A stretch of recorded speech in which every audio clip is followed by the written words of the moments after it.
அச்சங்கோவில் அரசன் என்போம், ஆரியங்காவு ஐயன் என்போம், குலத்து புளை பாலன் என்போம், எரிமேலி ஸ்ரீதர்ம சாஸ்தாவென்போம், சொரிமுத்து ஐயனார் அப்பன் என்போம், ஜோதிச ரூபன் என்போம், மகர்ஷி மர்தன் என்போம், மணிகண்ட சுவாமி என்போம், சுகுண விலாசன் என்போம், சுந்தர ரூபன் என்போம், ஜாதி மத பேதமில்லா கடவுளாம், சத்திய வடிவான தெய்வமாம்,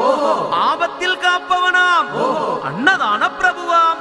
உலகத்தின் முப்பற்ற தெய்வமாம், சோதனைகள் செய்வானாம் ஆனா கைவிட மாட்டானாம். அப்படிப்பட்ட சாமி ரொம்ப சிறுசையா, ஆனா சக்தி ரொம்ப